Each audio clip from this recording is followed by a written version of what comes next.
ஒரு மனிதனை உயிரோடு கிணற்றில் போட்டார்கள். ஆனால் 3 நாளுக்குப் பிறகு அவர் உயிரோடு வெளியே வந்தார். அவரை காப்பாற்றியது யார் தெரியுமா? இந்த சம்பவம் இந்தியாவின் பெரிய தேவ பணியாளர் சாது சுந்தர் சிங் வாழ்க்கையில் நடந்தது. ஒரு நாள் அவர் திபெத் நாட்டில் இயேசுவைப் பற்றி அறிவித்தார். அங்குள்ளவர்கள் கோபப்பட்டு அவரை ஒரு ஆழமான உலர்ந்த கிணற்றில் தள்ளிவிட்டார்கள்.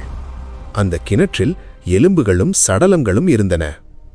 3 நாட்கள் அவர் இருட்டில், கர்த்தாவே, என்னை காப்பாற்றும் என்று ஜெபித்தார். 3ஆம் நாள் திடீரென்று ஒரு சாவி சத்தம், கிணறு திறக்கும் சத்தம், ஒரு கயிறு கீழே வந்தது. அதை பிடித்து அவர் மேலே வந்தார். ஆனால் மேலே வந்தபோது யாரும் இல்லை. பைபிள் சொல்கிறது, நீதிமானுக்கு வரும் துன்பங்கள் அநேகமாயிருக்கும், கர்த்தர் அவைகளெல்லாவற்றிலும் நின்று அவனை விடுவிப்பார். சங்கீதம் 34:19. மனிதன் கைவிட்டாலும் தேவன் ஒருபோதும் கைவிடமாட்டார்.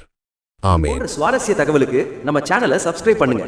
மறக்காம ஆமென்னு பதிவு செய்து அநேகருக்கு ஷேர் பண்ணுங்க.